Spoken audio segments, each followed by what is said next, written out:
प्यारे बच्चों, आज हम लोग पढ़ेंगे ब्रीथ। ब्रीथ के अंदर क्या कंसेप्ट आता है ये देखेंगे। ब्रीथ का क्षेत्रफल क्या होता है, उसका परिधि क्या होता है, लघुखंड क्या होता है, दीर्घखंड क्या होता है, त्रिज्यखंड क्या होता है, ये सब बारे में विस्तृत पढ़ेंगे। सबसे पहले हम एक आकृति बना के आप लोग को समझाने का कोशिश करेंगे। तो बच्चों देखिए, सबसे पहले मैं बनाता हूँ एक ब्रीथ। इसको बोलते हैं ब्रीथ। ब्रीथ एक बहुत बड़ा बहुभुज होता है जिसमें भुजाओं की संख्या मालूम नहीं होता है, अनंत होता है, जो भी होता है।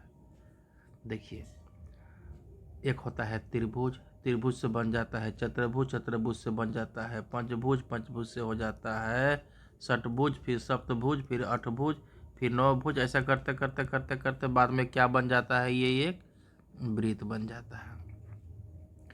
तो ब्रीथ एक ऐसी आकृति होता है दोस्तों जिसमें एक सेंटर होता है और सेंटर से इसका जो परिधि है, ये क्या है, परिधि।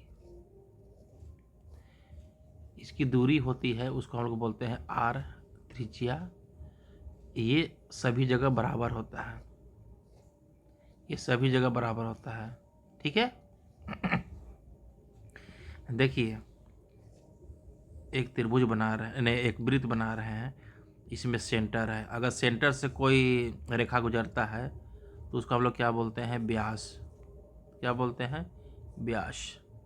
तो व्यास जब होता है वो भी दो को त्रिज्या, क्योंकि ये सेंटर है तो ये भी त्रिज्या होगा, ये भी त्रिज्या हो गया। तो जो हम लोग का व्यास होता है वो क्या होता है, त्रिज्या का क्या होता है, दुगुना होता है। ये हमारा हो गया पहला फार्मूला। ठीक है। ये जो ब्रीथ है, इसका जो एरिया होता है, पूरा एरिया, वो क्या होता है, पाई आर स्क्वायर, जहाँ पाई का मान 22/7 या 3.14 होता है।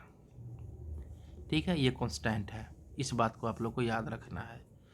बच्चों, इसका परिधि होता है, देखिए ये जो भाग है इसका, ये भाग, इसको हम लोग क्या बोलते हैं, परिधि। ये भाग क्या हो गया, परिधि। तो परिधि का फार्मूला होता है, उसको सी बोलते हैं, 2πr। क्या बोलते हैं, 2πr। 2 मतलब 2 और पाई मतलब 22/4 और आर मतलब क्या होता है इसका, त्रिज्या। क्या होता है, त्रिज्या। तो यहाँ तक आप लोग को कोई समस्या नहीं हुआ होगा। अब फिर मैं बताता हूँ आप लोग को। जो त्रिज्या हो गया, तो बहुत सारे त्रिज्या होते हैं, तो त्रिज्या से कोई खंड भी बनता है। ठीक है। इसको मान लीजिए, एक मिनट, इसको गोल करते हैं और बनाते हैं एक ब्रीथ। या बन गया। देखिए, ब्रीथ के अंदर में एक त्रिज्या हो गया ये आर, एक त्रिज्या हो गया ये आर। इसके बीच में एक त्रिभुज, ये बन गया आकृति, इसको बोलते हैं त्रिज्या खंड। दोनों त्रिज्या के द्वारा बनाया गया ये क्या है, एक खंड है, इसको बोलते हैं त्रिज्या खंड। ठीक है। तो त्रिज्या खंड इसको बोलते हैं। त्रिज्या खंड का क्षेत्रफल यदि आप लोगों को पूछता है तो ये होता है θ/360 गुने पाई आर स्क्वायर। थीटा मतलब यहाँ जो एंगल बनता है यहाँ पर, एक मिनट, ये जो एंगल बनता है ना उसी को बोलते हैं थीटा। ठीक है। तो ये हमारा हो गया त्रिज्या खंड। क्या हो गया, त्रिज्या खंड। त्रिज्या खंड का क्षेत्रफल क्या होता है, इतना। ठीक है। क्या होता है, थीटा 360 इंटू 5r²। ठीक है। जहाँ फाई का मान कितना है, 22/7 या 3.14, यही होता है। ठीक है। अब देखिए, बताते हैं आप लोग को। अब एक कंसेप्ट आता है, उसके बाद इसको मिटाते हैं। देखिए, ये हो गया ब्रीथ। इसमें ब्रीथ के जो परिधि है वहाँ पर दो बिंदु कहीं भी लीजिए आप और उसको मिला दीजिए ऐसा। तो ये जो लाइन है, रेखा है, इसको बोलते हैं जीवा। क्या बोलते हैं, जीवा। ये भी जीवा हो जाएगा, ये भी जीवा हो जाएगा, ये भी जीवा हो जाएगा, ये भी जीवा हो जाएगा, ये भी और ये भी। इस प्रकार का बहुत सारा जीवाएँ हो जाएगा। लेकिन एक जीवा है जो कि सेंटर से गुजरेगा, ठीक है। जो सेंटर से गुजरता है तो यहाँ पर आर होता है, यहाँ पर भी आर होता है। तो इसको हम लोग क्या बोलते हैं, सेंटर से गुजरने वाली जीवा को? ये क्या है, व्यास है। व्यास, व्यास बराबर क्या होता है तुम लोग बता दिए हैं, क्या होता है 2r होता है ना, क्योंकि आर ई भी आर है। तो व्यास भी क्या होता है, एक जीवा। लेकिन ये वृत्त का सबसे बड़ा, बिगेस्ट है ना, बिगेस्ट सबसे बड़ी जीवा होती है। तो आप लोग को याद रखना है कि वृत्त की सबसे बड़ी जीवा क्या होती है, व्यास होती है, ठीक है। इतना बात आप लोग को याद रखना होगा। मिटाता हूँ मैं इसमें, देखिए सबसे पहले तो मैं बना दिया ये जीवा, ठीक है। अब इधर से बना देते हैं, एक त्रिभुज बन जाएगा सेंटर से, ये देखिए। तो देखिए ये जो भाग है, ये जो भाग है, ये कुल मिला के क्या है, एक वृत्त का टुकड़ा है कि नहीं, वृत्त का टुकड़ा है। लेकिन ये टुकड़ा कैसा है, छोटा है, इसीलिए इसको बोलते हैं हम लोग लघु वृत्तखंड। क्या बोलते हैं, लघु वृत्तखंड। क्या बोलते हैं, लघु वृत्तखंड इसको। और ये जो बच गया, ये भाग, ये टोटल, इसको बोलते हैं दीर्घ वृत्तखंड। देखिए अब सबसे पहले लघु वृत्तखंड का क्षेत्रफल पूछता है, तो इसमें हम क्या करेंगे, सबसे पहले पूरा त्रिज्याखंड का क्षेत्रफल निकाल देंगे। ये क्या है, त्रिज्याखंड है ना, त्रिज्याखंड। यदि इस त्रिज्याखंड में अगर त्रिभुज का क्षेत्रफल को हटा देंगे तो क्या बचा, लघुखंड का क्षेत्रफल बच गया, लघु वृत्तखंड का क्षेत्रफल बच गया। तो क्या किया हम, सबसे पहले त्रिज्याखंड, मतलब पूरा त्रिज्या, ये थीटा है ना, पूरा त्रिज्याखंड निकाल दिया इसको यहाँ, और यहाँ से बाद में इसको क्या कर दिए, हटा दिए, माइनस कर दिए। तो ये हमको हो गया वृत्त का खंड। तो इसीलिए लघु वृत्तखंड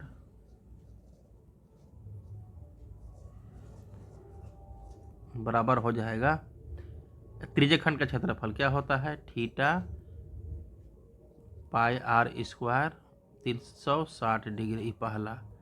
और दूसरा है, इसमें से क्या करना है, इस त्रिभुज का क्षेत्रफल को क्या करना है, माइनस। तो ये त्रिभुज का क्षेत्रफल होता है 1/2 r square into sine theta, ये याद रखना है। जो साइन थीटा है, तो थीटा क्या होता है, यहाँ का एंगल को थीटा बोलते हैं, इस बात को याद रखना है। इसमें से हम लोग इसको कॉमन निकाल देंगे, आर स्क्वायर को, तो क्या बचेगा, थीटा बटा 360 degree pi minus 1/2 sine theta. इस बात को आप लोग को याद रखना है, ये परीक्षा के लिए बहुत ज़्यादा महत्वपूर्ण है, ठीक है। और बच्चों, यदि आप लोग को लघुखंड की जगह में वृत्तखंड पूछा जाए, तो ये जो एंगल है ना, उसका एंगल को 360 डिग्री से माइनस कर देना। क्योंकि देखिए ये मान लिया जाए कि लघुखंड है, ठीक है, ये एंगल बना रहा है यहाँ पर थीटा, तो इधर जो एंगल बनेगा दीर्घखंड का, वो क्या होगा, 360 डिग्री माइनस थीटा। क्योंकि वृत्त के केंद्र पर कितना डिग्री का कोण बनता है, 360 डिग्री का कोण बनता है। इसीलिए यहाँ पर इसके जगह में आप लोग उसमें क्या लिखना, 360 डिग्री माइनस थीटा बटा कितना है, 360 degree into pi r square, और बाकी यहाँ तो सेम होगा 1/2 आर स्क्वायर साइन थीटा, ठीक है। ये कम पूछता है, लेकिन ये कंसेप्ट आप लोग को जानकारी में रहना चाहिए।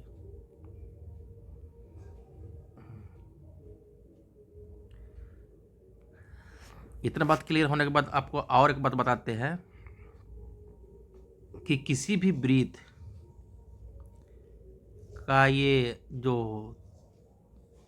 जीवा है, सबसे बड़ी जीवा, क्या बोलते हैं उसको, व्यास।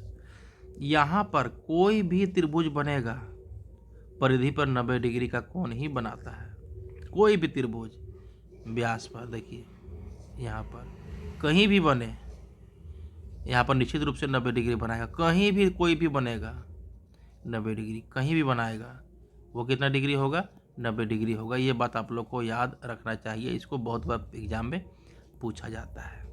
ठीक है, अब देखिए जो हम बनाए हैं नोट आप लोग के लिए, उसमें देखिए सबसे पहले ये जो ब्रीथ है, ब्रीथ को डिनोट करते हैं सी, सर्कल है ना, ये ओ और कोमा आर, ये ब्रीथ का संकेत है।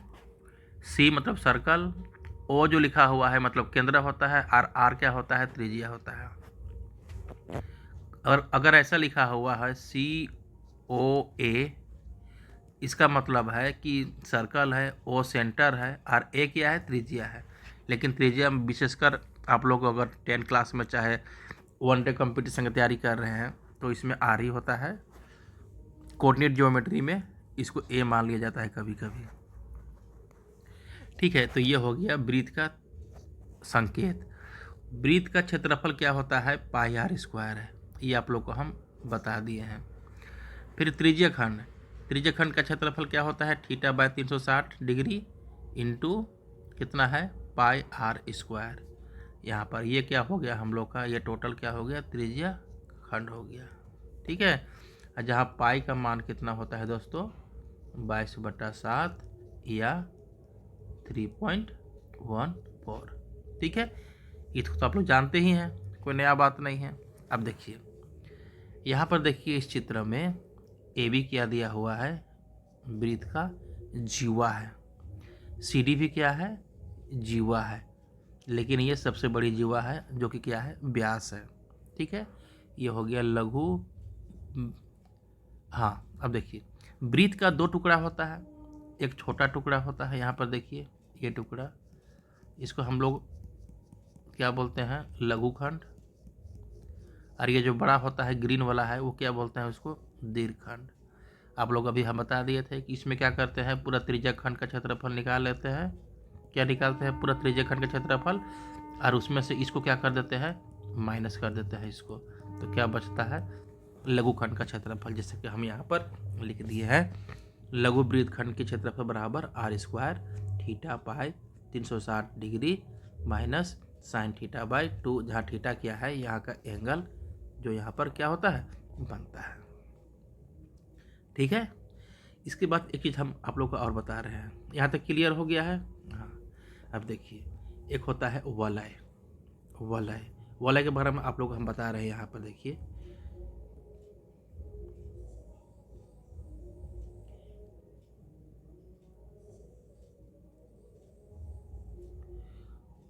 देखिए जहाँ पर 2 गो वृत्त होते हैं, क्या होते हैं, 2 गो वृत्त होते हैं, तो ये जो किनारा है, ये इसी को हम लोग क्या बोलते हैं, वलय चाहे रिंग।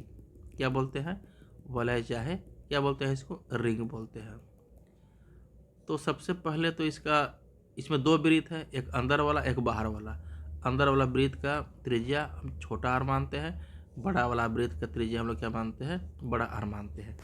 तो जब भी इसका क्षेत्रफल पूछता है, वलय का क्षेत्रफल, तो हम लोग इसका क्षेत्रफल लिखते हैं पाई बड़ा आर का स्क्वायर माइनस छोटा आर का स्क्वायर। अगर ऐसा भी नहीं लिखना चाहते तो इसको ऐसा भी लिख सकते हैं, पाई बड़ा आर प्लस छोटा आर बड़ा आर माइनस छोटा आर। ये भी हो गया क्लियर। हाँ, ये हो गया इसका क्षेत्रफल। ये भी एग्जाम में बार बार पूछता है, लेकिन कभी कभी इसके बीच से कंसेप्ट आता है, जैसे परिधि। इसमें 2 गो वृत्त है तो 2 गो परिधि होगा जाहिर सा। इसको बोलते हैं C1, इसको बोलते हैं C2। ठीक है, और इसका जो त्रिज्या है आर है, आर क्या है, ये छोटा आर है, ये बड़ा आर है। तो देखिए परिधि का फॉर्मूला क्या होता है, 2πr। ठीक है, तो यहाँ पर हम लोग दोनों का अंतर देखिए, पहला का परिधि कितना हो जाएगा, C1 बराबर 2π बड़ा आर। ठीक है, और C2 मतलब क्या हो जाएगा, 2π छोटा आर। यदि दोनों का डिफरेंस निकाल देंगे, C1 माइनस C2, तो ये हो जाएगा 2π बड़ा आर माइनस 2π छोटा आर। ठीक है, देखिए उसके बाद ये हो जाएगा 1 2 C1 माइनस C2 बराबर हो जाएगा, इसको 2 पाई कॉमन लेंगे, बड़ा R माइनस छोटा r। तो इसको इसीलिए हम लोग इसको ऐसा भी लिख सकते हैं C1 माइनस C2 बड़ा R माइनस छोटा r बराबर क्या हो जाएगा 2 पाई। ये भी एक क्या हो जाता है कांस्टेंट हो जाता है। मतलब दोनों परिधियों का अंतर बटा त्रिज्याओं का अंतर बराबर क्या होता है 2 पाई होता है। कभी कभी पूछता है एग्जाम में उसका अनुपात क्या होता है, तो 2 इंटू ये कितना हो जाएगा 22/7, मतलब ये हो जाएगा 44/7। अगर अनुपात में लिखेंगे तो ये हो जाएगा 44/7। ठीक है, बस इतना ही हम लोग को जानना है। अब जिसका नेक्स्ट वीडियो बनाएंगे उसमें इसका फार्मूला से उपयोग जो क्वेश्चन आंसर है उस पर हम लोग डिस्कस करेंगे। आज ये हो गया कंसेप्ट। ठीक है, चलिए धन्यवाद।